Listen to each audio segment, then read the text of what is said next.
Hello, everybody. Welcome, and we are here looking at another teaching. Another part to this series is what commandments are the Christians truly keeping.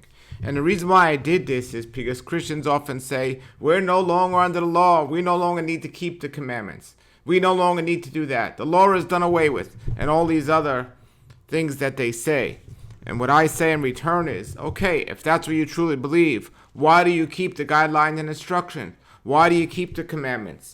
And Andrew Gabriel Roth, the author of this translation of the scriptures, the Aramaic English New Testament, which is a great translation, has a list and a glossary of the commandments that Christians are actually keeping.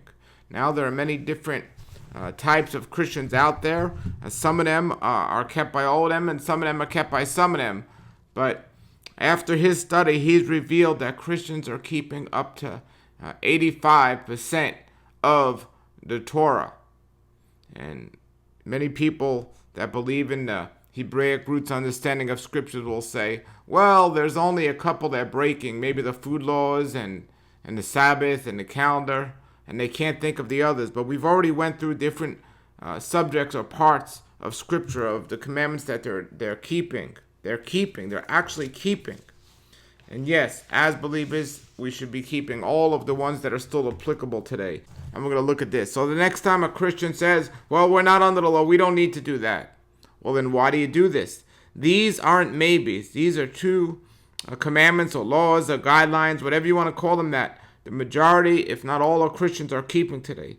And one of them is found in Deuteronomy 23:24 on a man honoring his vows, his oral vows.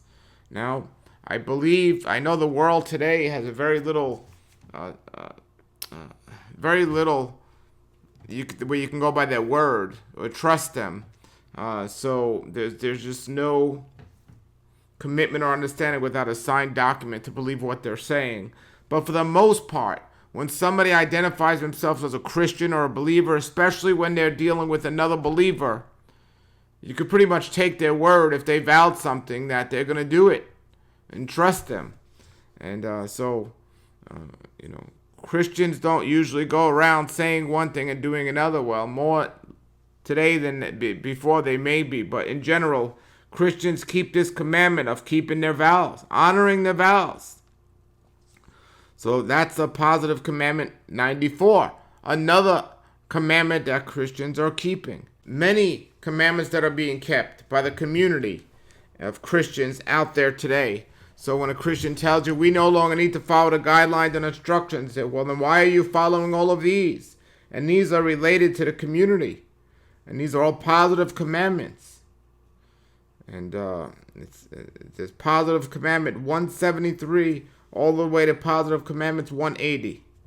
And one of them is from Deuteronomy 18:15 on heeding the prophets.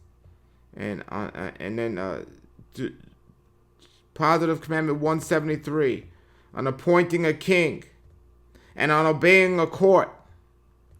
Most Christians today, as we know it, obey the court, right? And it says here, another one, do not follow a majority of doing evil. So that's a positive commandment 175 in Exodus 23:2. So when Christians say they're not following the guidelines and instructions, well, we know they're following these. And they are. Appointing judges and offices in the court of every town. Everyone aware of evidence must come to court to testify. Testimony of witnesses shall be examined thoroughly. Condemning witnesses who testify falsely. False witnesses are punished.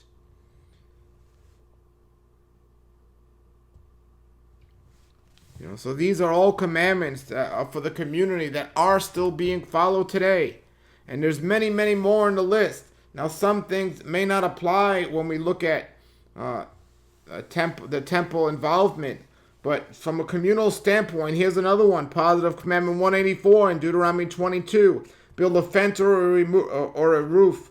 Remove potential hazards from the home. These are commandments that are applicable and still being applied today by Christians. And there are many, many more in this. And that's the point of this study, is that people will get it.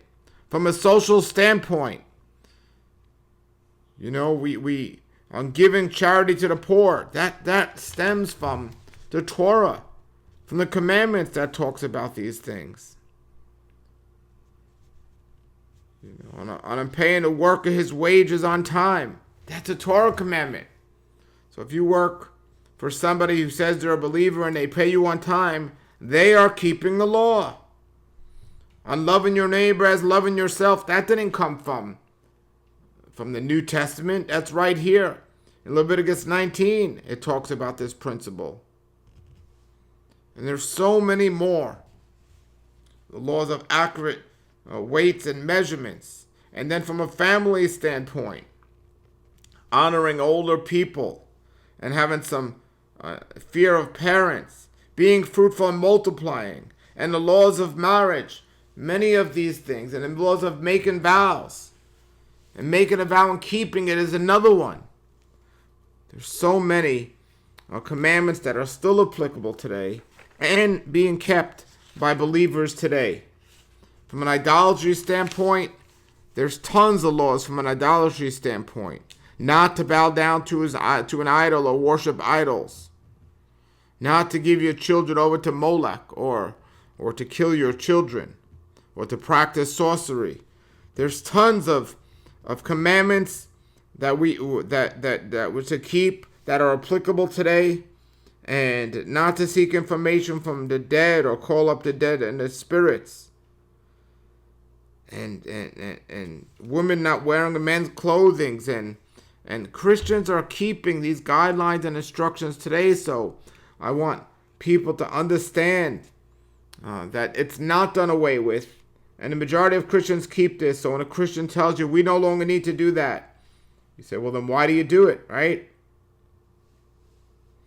And then from blasphemy and talking about against our Creator, not profaning the holy name. Now, maybe not all Christians will keep these, or I call them make-believers. But for the most part, some of the commandments, a good amount of them may be done away, but the ones that are still applicable today are kept. It says in the scripture from the dietary laws. Now, not all Christians might keep the clean or unclean laws, but when it says do not eat any creeping insect, I don't know many Christians that are eating insects. Now, you might not just keep it because you don't like insects or you don't think it's clean to eat insects. But the bottom line is, you are keeping the law. You're keeping the guidelines and instructions. And, it goes on and on and on. And from loans and businesses and from a justice standpoint, and from an incest and other forbidden relationships, there's ton. There must be 20 or 30 laws that would things are told not to do that people that are Christians aren't doing. So the next time that's gonna, get this book, everybody. Get this book, the Aramaic English New Testament by Andrew Gabriel Roth, and you can see the complete list for yourself. But there are many laws that some are keeping and some aren't, and then there are some that all of them are keeping. From the negative commandments, don't do this, that are not being done. So I just wanted to bring it to everyone's attention that there are many instructions and guidelines in the Bible that are commandments that Christians are observing still. And, it's quite interesting that many of the ones that some are doing and some aren't. A lot of Hebraic roots people that claim we need to be keeping the Torah are not doing either. So I think everyone needs to examine a list like this, get a breakdown of the commandments, see which ones are applicable today, and see if you're doing them. All right, everybody, I pray this study and these teachings would have blessed you. Thank you very much for listening, and Yahweh be with you all, and shalom, shalom. I found the answer. I like to pray.